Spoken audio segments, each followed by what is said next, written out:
Hi అండి, అందరికీ నమస్తే, గుడ్ మార్నింగ్. ఈనాడు, ఆంధ్రజ్యోతి, సాక్షి, ఆంధ్రప్రభ 4 వార్తాపత్రికల్లో వాటిలో వార్తలు, వాస్తవాలు, ఉద్దేశాలు దాదాపుగా ఈ 4 పత్రికల్లో వచ్చిన ప్రధాన అంశాలన్నీ కవర్ చేసేస్తా. ఆల్మోస్ట్ ఒక మోర్ దాన్ 50% వార్తలు మనం 30 నిమిషాల్లో చెప్పేస్తాం. దానిలో ఉద్దేశాలు అవి కూడా చెప్తాం. ఇంటెన్షన్ ఏంటి, నెగిటివా పాజిటివా అనేది కూడా చెప్తాం.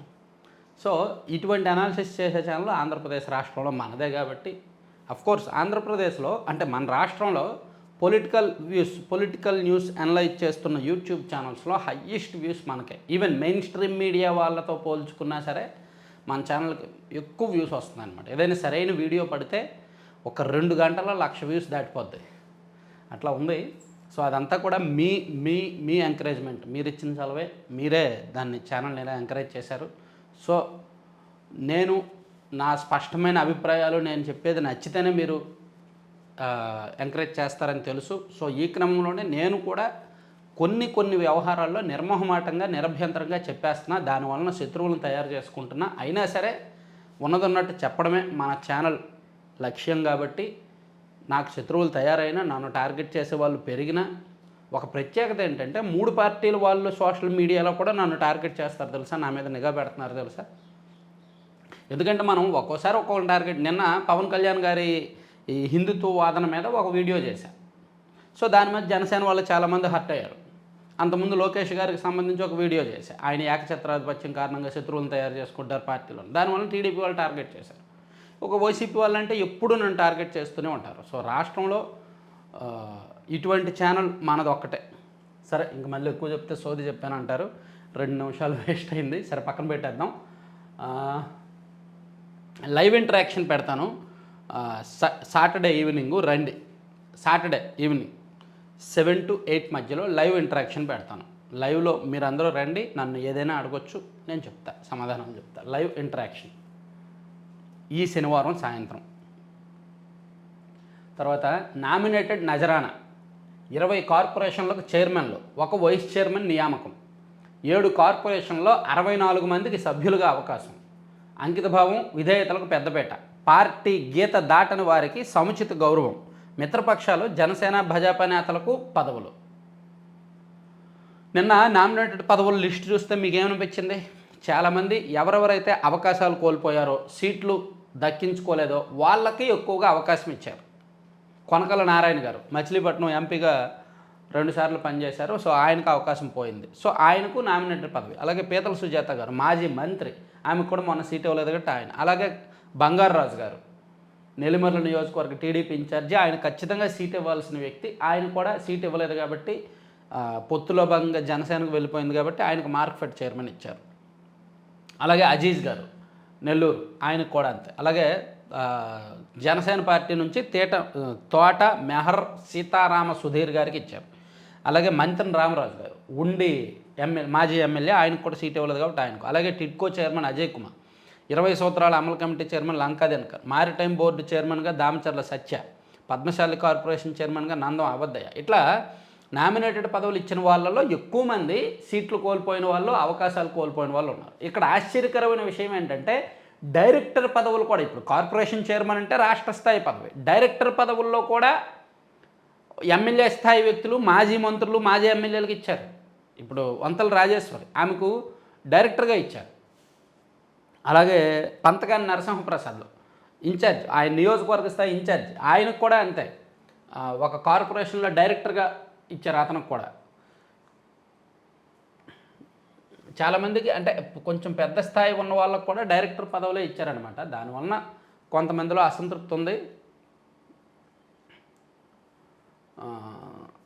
ఇదిగోండి, గద్దె బాబురావు గతంలో ప్రభుత్వ విప్గా పనిచేశారు, ఆయనకు పౌర సరఫరాల సంస్థలో డైరెక్టర్. అలాగే మాజీ మంత్రి 3 సార్లు ఎమ్మెల్యేగా పనిచేసిన పరస వెంకటరత్నం గారికి మార్క్ఫెడ్లో డైరెక్టర్గా ఇచ్చారు. అలాగే మాజీ ఎమ్మెల్సీ బచ్చల పుల్లయ్య, రైల్వే కోడూరు నియోజకవర్గ పార్టీ ఇన్ఛార్జి, 2019 ఎన్నికల్లో అభ్యర్థిగా పోటీ చేసిన పంతగాని నరసింహప్రసాద్ను AP finance and urban infrastructure corporation సభ్యులు డైరెక్టర్గా నియమించారు. అలాగే రాయపాటి శైలజ, రాజధాని ఉద్యమంలో కీలక పాత్ర పోషించిన ఆమెకు పౌర సరఫరాల కార్పొరేషన్లో సభ్యురాలుగా పదవి ఇచ్చారు. అలాగే రంపచోడవరం మాజీ ఎమ్మెల్యే వంతల రాజేశ్వరికి కూడా కార్పొరేషన్. ఇట్లా ఎమ్మెల్యే స్థాయి వ్యక్తులకు కూడా డైరెక్టర్ పదవులు ఇవ్వడం మీద కాస్త పెదవి విరుపులు వస్తున్నప్పటికీ పార్టీ నిర్ణయం అది. అలాగే సాధారణంగా కష్టపడిన వాళ్ళకి వీళ్ళకి ఇచ్చారంట కింది స్థాయి వాళ్ళకి. సో ఇది నామినేటెడ్ విషయంలో వీళ్ళు రాసింది. ఈవెన్ ఆంధ్రజ్యోతిలో కూడా నామినేటెడ్ హైలైట్ అయి ఉంటుంది. ఇదిగోండి, బడుగులకు పెద్దపేట, అసెంబ్లీ సీట్లు త్యాగం చేసిన 8 మందికి అవకాశం, సీట్లు త్యాగం చేసిన 8 మందికి అవకాశం.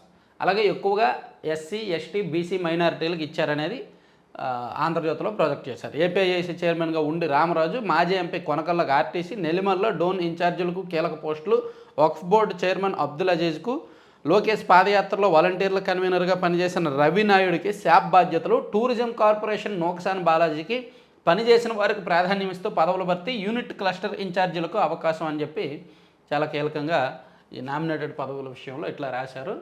సో ఆంధ్రప్రభలో కూడా పదవుల పండగ వచ్చింది. ఆర్టీసీ చైర్మన్గా, ఏపీఐఏసీ చైర్మన్గా వీళ్ళిద్దరికి మాత్రం కీలక పదవులు ఇచ్చినట్టు. ఈవెన్ బంగారాజు గారికి కూడా కీలకమే, మార్క్ఫెడ్ కూడా. సో ఇట్లా ఆంధ్రప్రభలోనేమో పదవుల పండుగ వచ్చిందని రాశారు. సో సాక్షిలో ఈ లోకంలో, ఈ సెపరేట్ లోకంలో ఏం రాశారంటే, ఇదేమి మిత్రధర్మం, నామినేటెడ్ పదవులపై బీజేపీ జనసేన నేతల కినుక, చంద్రబాబు మిత్రపక్షాలకు ద్రోహం చేశారని మండిపాటు. సో మొత్తం 20 కార్పొరేషన్ పదవుల్లో 16 టీడీపీ, 3 మాత్రమే జనసేన, 1 మాత్రమే బీజేపీ అయ్యేసరికి మిత్రద్రోహం చేశారని సాక్షిలో రాసుకొచ్చారనమాట. మేబీ అందులో ఆ పార్టీలు అయితే అసమ్మతిలో, అసంతృప్తిలో ఉన్నమాట వాస్తవమే. ఇంకా ఉన్నాయి పదవులు, కీలకమైన పదవులు ఇంకా రావాల్సి ఉంది. టీటీడీ చైర్మన్ ఒకటి, దాంతోపాటు ఇంకా కొన్ని కీలకమైన పదవులు వస్తాయి. ప్రాంతీయ డైరెక్టర్లు, రీజనల్ బోర్డ్ డైరెక్టర్స్, అలాగే అర్బన్ డెవలప్మెంట్ అథారిటీస్కి సంబంధించిన చైర్మన్లు, ఇలా కీలకమైన పదవులు చాలా ఉన్నాయి కాబట్టి చూద్దాం. అలాగే తర్వాత చూసుకుంటే వర్సిటీల్లో కీలక పోస్టుల భర్తీకి కొత్త ప్రకటనలు. వర్సిటీల్లో పోస్టుల భర్తీకి కొత్త ప్రకటనలు అంట. విశ్వవిద్యాలయాలన్నీ ఒకే చట్టం కిందకు, కరికులం మార్పునకు నిపుణులతో ప్రత్యేక కమిటీ, పీపీపీ విధానంలో కృత్రిమ మేధ విశ్వవిద్యాలయం ఏర్పాటు, వర్సిటీల ర్యాంకింగ్ మెరుగుదలకు 5 ఏళ్ల ప్రణాళిక, ఉన్నత విద్య సమీక్షలో సీఎం. విశ్వవిద్యాలయాల్లో అధ్యాపక పోస్టుల ఖాళీల భర్తీకి కొత్తగా ప్రకటనలు ఇవ్వాలని సీఎం చంద్రబాబు సూచించారు. అధ్యాపకులు లేకపోతే నాణ్యమైన విద్య అందించలేమని, గత కొన్నేళ్లుగా ఉన్న ఈ సమస్యను పరిష్కరించాలని ఆదేశించారు.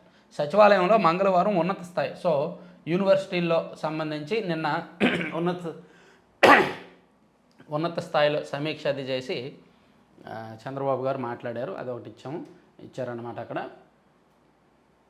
సనాతన ధర్మాన్ని కించపరిస్తే సహించేది లేదు, జగన్ నియమించిన తీతీదే బోర్డులోనే లోపాలు, దుర్గమ్మ సన్నిధిలో ప్రాయశ్చిత్త దీక్షలో ఉప ముఖ్యమంత్రి, తిరుమల లడ్డు అపవిత్రమైతే వైకాపా నాయకులు బాధ్యత లేకుండా మాట్లాడడం సరికాదు, తప్పు జరిగినప్పుడు ప్రాయశ్చిత్తం చేసుకోవాలి, లేదా జరిగిన లోపాలకు బాధ్యత తీసుకొని విచారణకు అంగీకరించాలి. అంతేకాని హిందువుల మనోభావాలు దెబ్బతినేలా మాట్లాడితే భవిష్యత్తులో తీవ్ర పరిణామాలు ఎదుర్కొంటారు. సో మొత్తానికి పవన్ కళ్యాణ్ గారు అయితే మాత్రం ఒకటి మాత్రం నిజం, ఆయన కంప్లీట్గా ఒక సనాతన ధర్మము, హిందుత్వవాదాన్ని తన భుజాన్ని వేసుకున్నారు. దానివలన ఒక వర్గానికి కంప్లీట్గా పరిమితం అయ్యే అవకాశం అయితే ఉంది. ఇప్పుడు ఆయన మీద నేషనల్ మీడియా కూడా ఫోకస్ పెట్టింది. ఆయన చేస్తున్న రాజకీయం, ఈ 2-3 రోజులుగా ఆయన చేస్తున్న ఇదంతా కూడా నేషనల్ మీడియా కూడా ఫోకస్ పెట్టి, నిన్న ఏదో నేషనల్ మీడియా ఛానల్లో ఒకవైపు యోగి ఆదిత్యనాథ్, ఇంకోవైపు పవన్ కళ్యాణ్ గారు ఇద్దరిని ప్రస్తావిస్తూ హిందుత్వ అజెండా అని చెప్పి కొన్ని న్యూస్ ఛానల్ డిబేట్లు అయి పెట్టాయి. కాబట్టి ఆయన సిద్ధాంతాలు, ఆయన ఏ సిద్ధాంతంతో రాజకీయంలో అడుగుపెట్టారు, ఏ సిద్ధాంతాలు చేశారు, ఇప్పుడు ఏం చేస్తున్నారు అనేది చర్చనీయాంశంగా మారింది. సో దీని మీద జనసేన పార్టీ ఇంటర్నల్గా మాట్లాడుకోవాలి, వాళ్ళ ఒపీనియన్ ఏంటో వాళ్ళదేంటో చూడాలి. సో జనం ఎంతవరకు అంగీకరిస్తారో చూడాలి. అంటే నా పర్సనల్ ఒపీనియన్ ఏంటంటే, మతపరమైన రాజకీయాలు మన రాష్ట్రంలో చెల్లవు. మేబీ అయితే చాలామంది పవన్ కళ్యాణ్ గారిని, అంటే ఉంటారు కదా ఇప్పుడు ఫక్తు హిందూవాదులు, మా మతం మా దేవుళ్ళు అనుకునే వాళ్ళు కూడా ఉంటారు. అటువంటి వాళ్ళకి పవన్ కళ్యాణ్ గారు హిందూ పరిరక్షణ కోసం ఖచ్చితంగా ఆయన ఉద్యమిస్తున్నాడు కాబట్టి మనం పవన్ కళ్యాణ్ గారికి సపోర్ట్ చేయాల్సిందే అని కొంతమంది ఉన్నారు. సో ఎవరి అభిప్రాయాలు వాళ్ళకు ఉంటాయి. ఇందులో ఏదైనా అనుకోవచ్చు, ఎవరు ఏదైనా అనుకోవచ్చు. కానీ నేను ఆయన సిద్ధాంతాలు చూసిన దానికి ఇప్పుడు ఆయన ఉన్నదానికి వ్యతిరేకమేమో అనిపిస్తుంది. అల్పపీడనం, అనల్ప ప్రభావం, బంగాళాఖాతం ఉగ్రరూపం, సాగరంలో అసాధారణ పరిస్థితులు, ఈ నైరుతిలో 8 అల్పపీడనాలు, భారీ వర్షాలతో జనజీవనం అతలాకుతలం. సో ఎక్కువగా తుఫాన్లు వస్తున్నాయి, అల్పపీడనాలు వస్తున్నాయి. ఈవెన్ ఈ రోజు నుంచి కూడా మళ్ళీ అల్పపీడనం ప్రభావం ఉంది. ఈ రోజు నుంచి కూడా వర్షాలు పడతాయి. ఆల్రెడీ విజయవాడ ప్రాంతంలో జల్లులు కురుస్తున్నాయి. విజయవాడ, గుంటూరు ఆ ప్రాంతంలో. సిట్ అధిపతిగా సర్వశ్రేష్ఠ త్రిపాఠి, సభ్యులుగా విశాఖ డీఐజీ గోపీనాథ్ జెట్టి, వైఎస్ఆర్ జిల్లా ఎస్పీ హర్షవర్ధన్ రాజు. తిరుమలలో అపచారాలపై విచారణ. సో ముగ్గురు ఐపీఎస్ అధికారులు, అందులో ఐజీ రేంజ్ అధికారి, డిఐజీ రేంజ్ అధికారి, అలాగే ఒక ఎస్పీ, వాళ్ళ ముగ్గురులతో కూడా ఒక సిట్ ఏర్పాటు చేశారు. వాళ్ళకు ఒక టీంను కూడా ఇస్తారు. వీళ్ళు తిరుమల లడ్డు అపవిత్రం మీద, కల్తీ నెయ్యి వ్యవహారం మీద మొత్తం దర్యాప్తు చేస్తారనమాట. తర్వాత వైసీపీలో 3వ వికెట్ ఆర్ కృష్ణయ్య గారు రాజ్యసభ సభ్యత్వానికి రాజీనామా చేశారు. దాన్ని రాజ్యసభ చైర్మన్ వెంటనే ఆమోదించారనమాట. మేబీ ఆయన ప్లానింగ్ బీజేపీలో జాయిన్ అవ్వడం కానీ, లేదా తెలంగాణలో బీసీ అజెండాగా ప్రత్యేక పార్టీ పెట్టడం కానీ ఆలోచనలో ఉన్నారని నాకు అనిపిస్తోంది. నాకు తెలిసిన సమాచారం ఏంటంటే ఆయన 2 ఆప్షన్స్ ఉన్నాయి. ఒకటి ఆయన బీజేపీకి వెళ్ళడం, తెలంగాణ బీజేపీలో ఒక బీసీ నేతగా ఉండడం. రెండో ఆప్షన్ ఏంటంటే ఆయన ఒక పార్టీ పెట్టాలనే ఆలోచనలో ఉన్నారు బీసీ అజెండాతో. ఆయనను తీన్మార్ మల్లన ఇంకా కొంతమంది బ్యాచ్ కలిపి ఒక పార్టీ ఆలోచనలో కూడా ఉన్నారు. చూడాలి ఏం జరుగుద్ది అనేది. తర్వాత అదిగో అల్లదిగో మహాప్రసాదం. శతాబ్దాల కిందట వడ, తర్వాత బూందీ లడ్డు. శ్రీవారికి 50 రకాల ప్రసాదాలు, దిట్టం లెక్క, పోటులో తయారీ. రోజుకు 3.5 లక్షల వరకు లడ్డూల పంపిణీ. సో లడ్డూ తయారీ మీద మొత్తం మీద మొదట్లో శ్రీవారికి తిరుమలలో ఏం పెట్టేవాళ్ళు, ఆ తర్వాత ఏం కలిపారు, 1940 నుంచి లడ్డూగా చేసి ఇవ్వడం ప్రారంభమైందంట. రూపాయి నుంచి 50 రూపాయలు. ప్రస్తుతం విక్రయిస్తున్న చిన్న లడ్డు ఖరీదు మొదట్లో రూపాయి ఉండగా క్రమంలో 25 అయింది. గత ప్రభుత్వ హయాంలో 50 చేశారు. కళ్యాణం లడ్డూను 100 నుంచి 200 చేశారు. దర్శనానికి వెళ్ళిన భక్తులకు ఉచితంగా ప్రసాద వితరణ చేస్తుండగా అదనపు లడ్డూలు కావాలంటే కొనుక్కోవాలి అని రాసుకొచ్చారనమాట. సో ఇవన్నీ ఈనాడు ఫస్ట్ పేజీలో వచ్చిన వార్తలు. నెక్స్ట్ పేజీలో చూసుకుంటే సో ఏమేమి కలుపుతారు లడ్డూలో అనేది కూడా రాసుకొచ్చారు.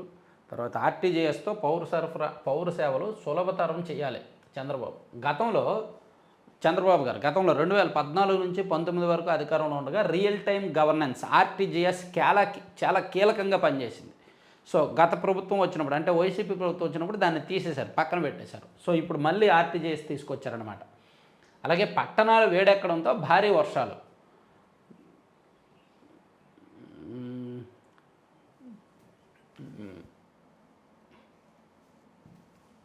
ఇంకా వైకాపాలో 3వ వికెట్. రాజ్యసభకు ఆర్ కృష్ణయ్య రాజీనామా చెప్పుకున్నాం. గర్భస్థ శిశువు గన్య అరుదైన కేసుని వైద్యులు వెల్లడి. జే బ్రాండ్ల కుంభకోణంపై సిఐడి కేసు. నాటి ప్రభుత్వ పెద్దల బినామీ పేర్లతో మద్యం కంపెనీలు ఏర్పాటు. ఆ నాసిరకం మద్యానికి అడ్డగోలుగా అనుమతులు. ప్రాథమిక విచారణలో తేల్చిన సిఐడి. చాలా సింపుల్. గత స్కామ్ కనిపెట్టడం సిట్కి చాలా ఈజీ. గతంలో ఎవరెవరైతే మద్యం కంపెనీల వాళ్ళు ఉన్నారో ఆ కంపెనీలను ప్రభుత్వ పెద్దలు చేజెక్కించుకున్నారు. దానిలో డైరెక్టర్లుగా వైసీపీ నాయకులనే కొంతమందిని చేర్చేశారు, లేదా ఆ కంపెనీలను బినామీలకు అప్పజెప్పేసి ఆ కంపెనీలకే ఎక్కువగా ఆర్డర్స్ ఇచ్చారు. సో అట్లా సిట్ ప్రాథమికంగా అదే దర్యాప్తు చేసి తేల్చిందనమాట. అందుకే ఒక 6 కంపెనీలకే 100 కోట్లు ఈ మద్యం సరఫరా బాధ్యతలు ఇచ్చారనమాట. సో ఆ 6 కంపెనీలు ఎవరివి, దానిలో డైరెక్టర్లు ఎవరు, వారికి ఎంత లబ్ధి చేకూర్చారు, అదంతా కూడా కనిపెట్టే పనిలో ఉన్నారు. ఈజీగా దొరికిపోతారండి, పెద్ద కష్టమేం కాదు. వైసీపీ జులై సినిమాలో బ్రహ్మానందం దొంగతనం చేస్తే ఎలా ఉంటుందో వైసీపీ చేసిన స్కామ్లన్నీ అంతే.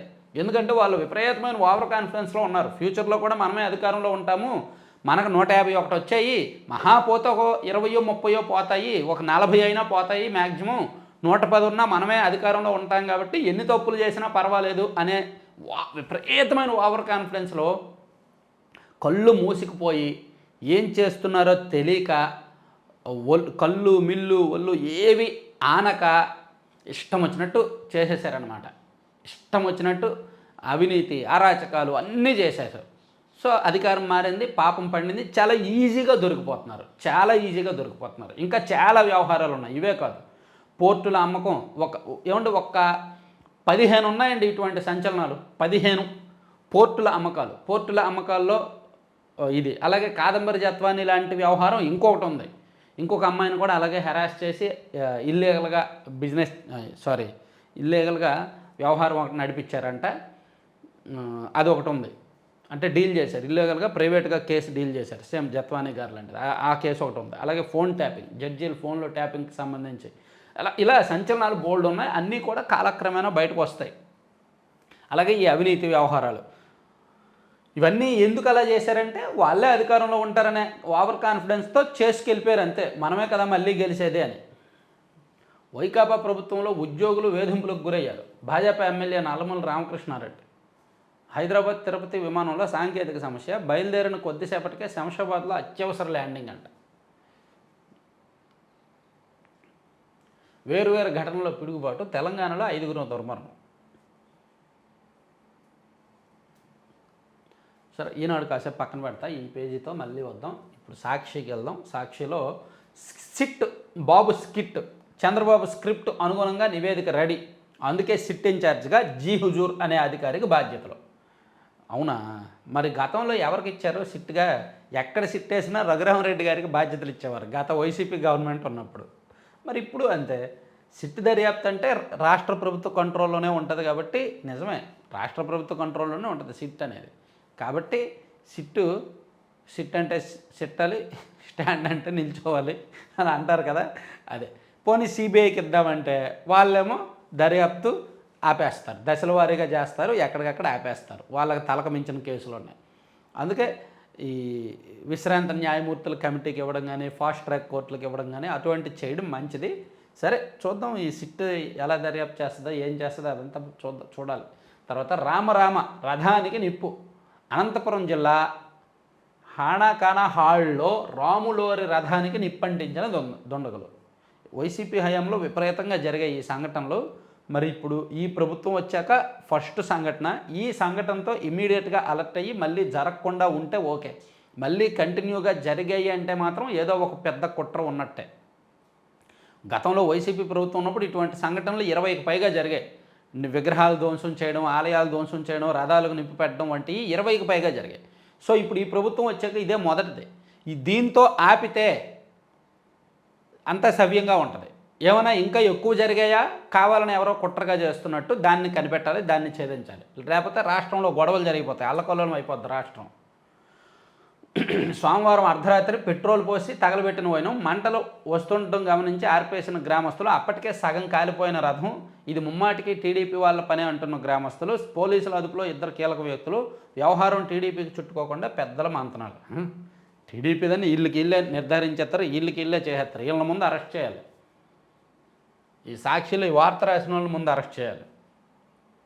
వీళ్ళకి వెళ్ళే జడ్జిమెంట్ ఇచ్చాడు టీడీపీ వాళ్ళ పనే అని.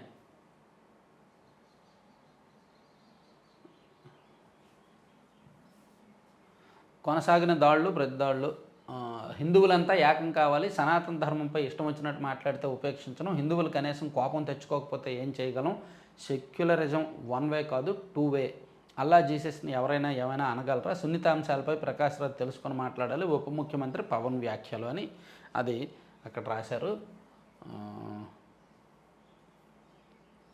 కట్టలు ఇచ్చిన వాళ్ళకే కట్టబెట్టారు. సబ్ రిజిస్ట్రార్ల బదిలీల్లో భారీగా చేతులు మారిన నగదు కరెక్టే, దీన్ని యాక్సెప్ట్ చేయాలి. సబ్ రిజిస్ట్రార్లు కానీ మైనింగ్ డిపార్ట్మెంట్లో జరిగిన బదిలీల్లో కూడా భారీగా ధరలు పలికాయి. మైనింగ్ డిపార్ట్మెంట్లో కూడా ఏడీ పోస్టులు, డీడీ పోస్టులు, ఆ మైనింగ్ ఆఫీస్లో చిన్న టెక్నికల్ అసిస్టెంట్ చిన్న పోస్ట్ కూడా భారీగా ధర పలికింది. 2 లక్షల నుంచి 5 లక్షలు చిన్న పోస్టు. అలాగే ఆ పై స్థాయి అధికారి అయితే 50 లక్షల నుంచి 1.5 కోటి వరకు ధర పలికింది. సబ్ రిజిస్ట్రార్ పోస్టులు కూడా అంతే. రెవెన్యూ కానీ అంటే చాలా పోస్టులు భారీగానే. సో ఈ టీడీపీ ఎమ్మెల్యేలకి, ఈవెన్ అధికార పార్టీలో ఉన్న ఎమ్మెల్యేలకి బదిలీల్లోనే సొమ్ము చేసుకున్నారు. ప్రతి సంవత్సరం బదిలీలు జరుగుతాయి. ఈ బదిలీల్లోనే వాళ్ళకి రావాల్సినంత కొంత వస్తుందన్నమాట. అలాగే రాయలసీమకు తీవ్ర అన్యాయం. నిన్న కర్నూలులో లా వర్సిటీ, నేడు కొప్పర్తిలోని ఎంఎస్ఎంఈ టెక్నాలజీ సెంటర్ అమరావతికి తరలింపు. ప్రాంతీయ సమతుల్యత కోసం కొప్పర్తిలో కేంద్ర అనుమతులు. 250 కోట్లతో 19.5 ఎకరాల్లో ఏర్పాటుకు చర్యలు. ఇప్పుడు ఈ కేంద్రాన్ని అమరావతికి తరలిస్తున్నట్టు పరిశ్రమల శాఖ ఉత్తర్వులు. వీళ్ళు రాయడం పిచ్చి వార్తలు కాకపోతే మొన్న గత నెలలో కేంద్ర ప్రభుత్వ బడ్జెట్ వచ్చినప్పుడు రాయలసీమలోనే 2 జోన్లు ఏర్పాటు చేస్తామన్నట్టు వాళ్ళు కేంద్ర ప్రభుత్వం నిధులు కూడా ఇస్తామని చెప్పింది. రాయలసీమలోనే 2 కూడా, వారవకల దగ్గర ఒకటి, అలాగే కొప్పర్తి దగ్గర ఒకటి, ఆ రెండింటికి కూడా నిధులు ఇస్తామని చెప్పారు. ఇప్పుడేమో వీళ్ళు అడ్డగోలుగా రాయలసీమకు తీవ్ర అన్యాయం అని రాస్తున్నారు. తర్వాత ఉత్తరాంధ్ర ఒడిశా తీరంలో అల్పపీడనం, కోస్తాంధ్రకు భారీ వర్ష సూచన. ఓకే, వాతావరణం అంచనాల్లో అగ్రపదం. సాక్షితో ఐఎండీ డైరెక్టర్ మృత్యుంజయ మహాపాత్ర. తుఫాను హెచ్చరికల ఖచ్చితత్వం దాదాపు 86%. ఇది ఎక్కడెక్కడైనా రాయలేదా? ఇదంతా జగన్ గారితోనే సాధ్యమైందని రాయలేదా? జగన్మోహన్ రెడ్డి గారి స్ఫూర్తే మాకు కారణం, అందుకే మేము ఎంత బాగా అంచనాలు వేస్తామని రాయలేదా? రాసుకోండి, మీ పత్రికే కదా. మళ్ళీ ఏమనంటే ఇది మా పత్రిక కాదు అంటారు. తర్వాత పంతం నెగ్గింది.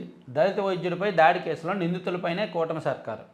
నిందితుల వైపే జనసేన ఎమ్మెల్యే పంతం నానాజీకి పెద్దల వత్తాసు. దళిత డాక్టర్పై దౌర్జన్యం చేసిన బెయిలబుల్ కేసులే, అందులోనూ స్వల్ప సెక్షన్లతో మమ అనిపించారు. ఈ వార్త రాసినందుకు సాక్షి కాసేపు సిగ్గుపడాలి. అట్లీస్ట్ ఆయన క్షమాపణలు అయినా చెప్పారు. ఇలా చేసినందుకు ఆ పంతం నానాజీ ఎమ్మెల్యే గారు క్షమాపణలు చెప్పారు బహిరంగంగా. అలాగే ప్రాయశ్చిత్త దీక్ష చేశారు. కనీసం వైసీపీ హయాంలో జరిగినప్పుడు, ఇటువంటి తప్పులు జరిగినప్పుడు ఎవరూ క్షమాపణలు కూడా చెప్పలేదు. వైసీపీ 5 ఏళ్ళు అధికారంలో ఉన్నప్పుడు ఇటువంటివి చాలా జరిగాయి. శిరోముండనం జరిగింది, తర్వాత కొట్టారు, అవమానించారు. అప్పుడు కనీసం క్షమాపణలు కూడా చెప్పాల. ఇప్పుడు కనీసం ఎమ్మెల్యే గారు బహిరంగంగా క్షమాపణ చెప్పారు. అలాగే ప్రాయశ్చిత్త దీక్ష చేశారు. కాబట్టి వైసీపీ వాళ్ళు ఎంత దారుణంగా వ్యవహరించినది ఒకసారి గుర్తుకు తెచ్చుకొని రాయాలి ఇటువంటి వార్తలు సాక్షి. అంతే కదా, మీకు గుర్తున్నాయిగా, గత ప్రభుత్వంలో జరిగిన ఇన్సిడెంట్లన్నీ గుర్తున్నాయిగా, ఎక్కడెక్కడ ఏమేమి జరిగాయో మనందరికీ గుర్తున్నాయిగా. అప్పుడు కనీసం సారీ చెప్పారా, క్షమాపణలు చెప్పారా? చెప్పలా. ఇప్పుడు కనీసం క్షమాపణలు అయినా చెప్పారు, సంతోషం.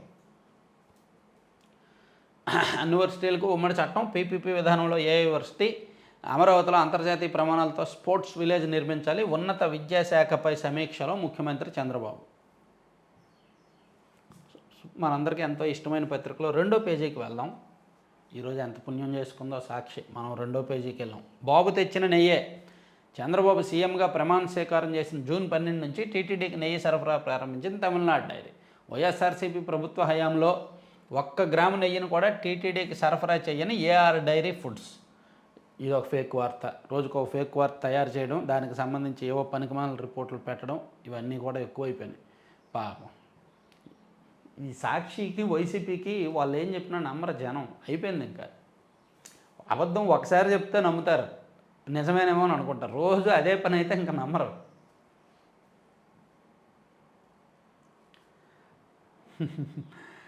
వయసు 6 నెలలకు ఒకసారి టెండర్స్ ఖరారు అవుతాయి. 6 నెలలకు ఒకసారి. ప్రతి సంవత్సరం జూలైలో టెండర్స్ ఖరారు అవుతాయి, ఆ తర్వాత జనవరిలో అవుతాయి. సో వీళ్ళు 2023 జూన్లోనో జూలైలోనో టెండర్స్ ఖరారు చేశారు. మళ్ళీ 2023 డిసెంబర్లోనే టెండర్స్ కన్ఫర్మ్ చేశారు. మళ్ళీ ఈ గవర్నమెంట్ వచ్చాక జూలైలో టెండర్స్ మార్చి నందిని నెయ్యి వాళ్ళకి ఇచ్చారు. సో ఇప్పుడు నందిని నెయ్యి సరఫరా చేస్తుంది. సో వీళ్ళు చంద్రబాబు గారి ప్రభుత్వంలోనే కల్తీ నెయ్యి వచ్చింది అని చెప్పి వీళ్ళు రాస్తున్నారనమాట. సరే, ఇది నమ్మే వాళ్ళు కూడా ఉంటారుగా. ఇదేంటంటే ఎవరి వెర్షన్ వాళ్ళది అయిపోయింది. ఎవరిదాలు నమ్ముతారు. మాకు ఒక స్ట్రాంగ్ వెర్షన్ కావాలి అని వైసీపీ వాళ్ళు అడిగినప్పుడు ఇప్పుడు దీన్ని, ఈ వార్త క్లిప్పింగ్ ఏదైతే ఉందో బాబే ప్రభుత్వంలోనూ వచ్చిందని, దాన్ని వైసీపీ సోషల్ మీడియాలోనూ వైసీపీ వాళ్ళు స్టేటస్లు పెట్టుకొని పోస్టింగులు చేసుకొని మాట్లాడతారు. అవి నిజమా అని కాదని వెరిఫై కూడా చేయరు. ఆ గొర్రెల కోసం ఏదో ఒకటి రాయాలిగా, గొర్రె వార్త కాబట్టి రాస్తారనమాట.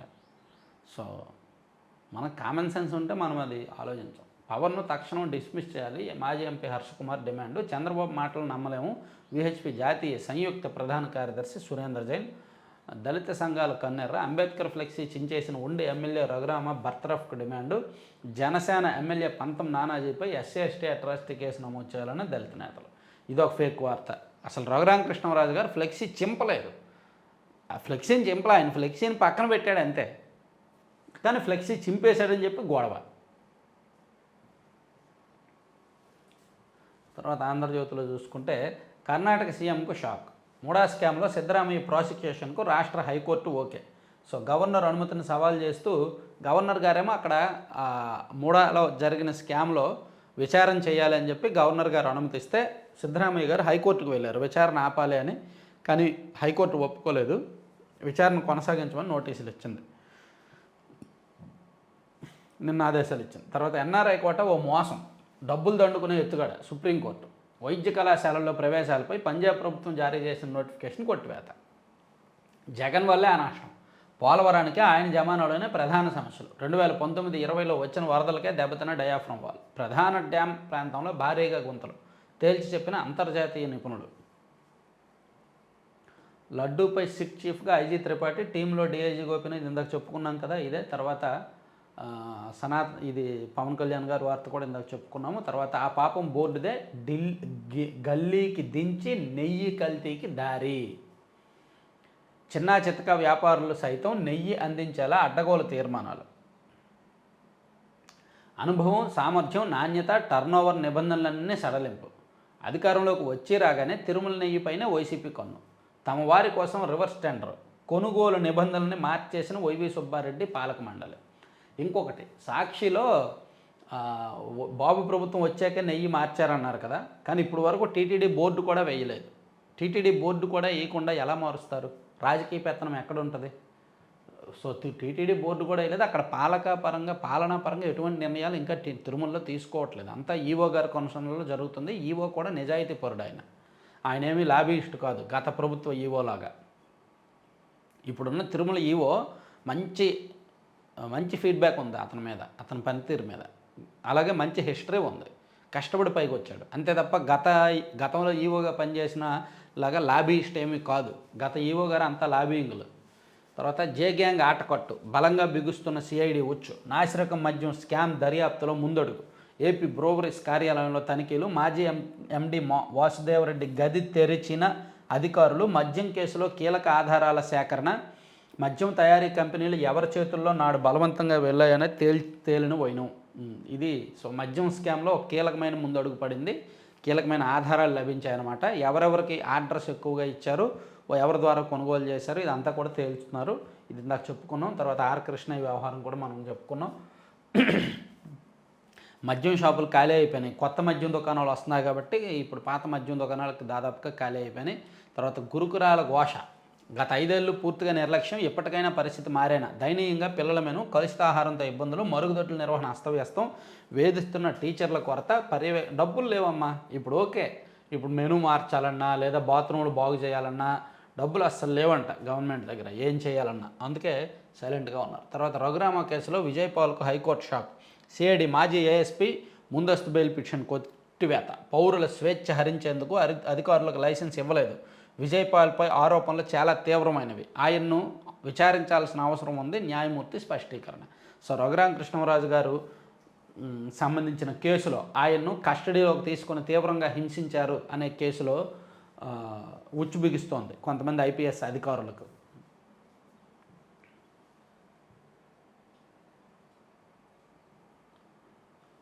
రాములకు టాటా సేవలు నిలిపివేయాలని నిర్ణయించిన బెంగాల్ సర్కారు.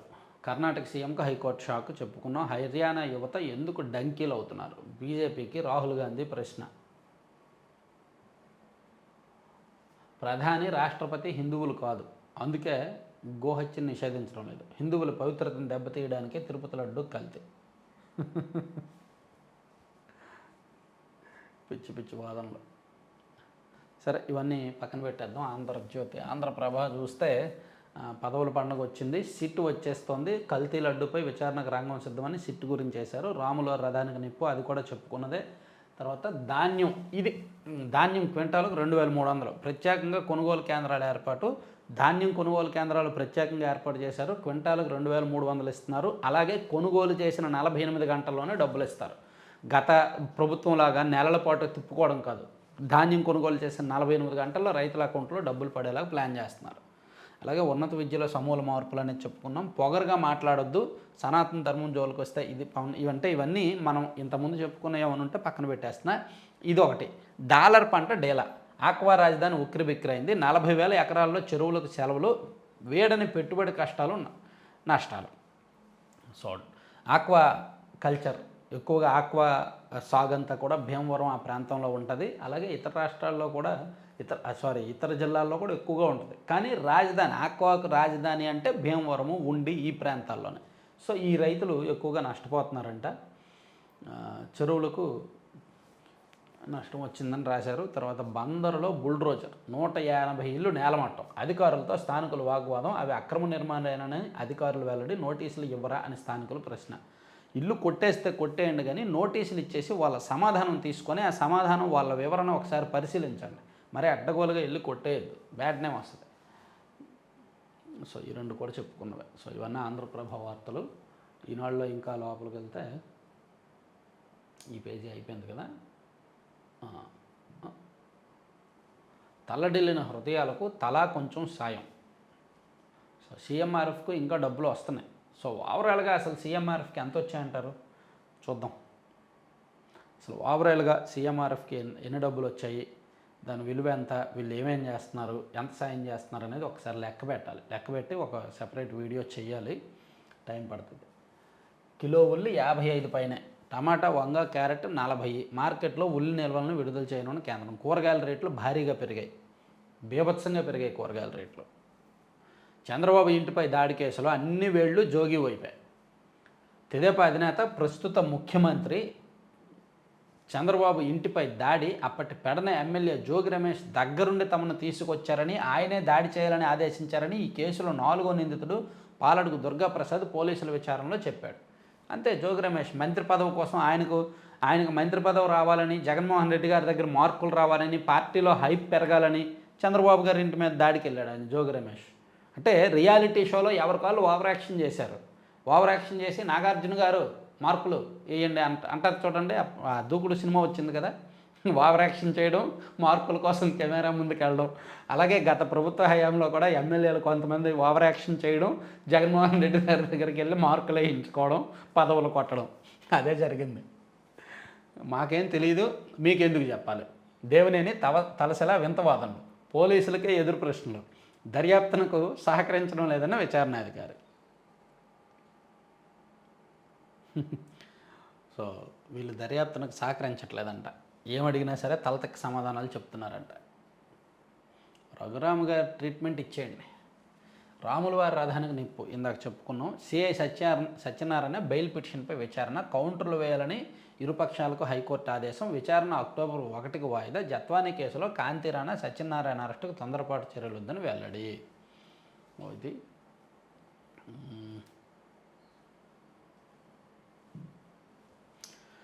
సో ఇవి 4 పత్రికల్లో వార్తాంశాలు. ఇంకా కీలకమైన అంశాలు మిస్ అవ్వలేదు, ఆల్మోస్ట్ అన్నీ కవర్ చేసాం. Thank you. ఏమైనా నాకు చెప్పాలనుకుంటే నా ఫోన్ నెంబరు ఇవ్వను. నా ఫోన్ నెంబర్ ఇస్తే ఊరికి అర్ధరాత్రి 1 గంట 2 ఆ టైంకి కూడా ఫోన్లు చేస్తున్నారు. ఓన్లీ వాట్సాప్ మెసేజ్ చేయండి అన్నా సరే ఫోన్లే చేస్తున్నారు. సో ఏమైనా చెప్పాలనుకుంటే కింద డిస్క్రిప్షన్లో నా మెయిల్ ఐడి ఉంటుంది, మెయిల్ చేయండి. ఎనీ టైం ఏ సబ్జెక్ట్ మీద అయినా సరే మెయిల్ చేయండి. Thank you very much.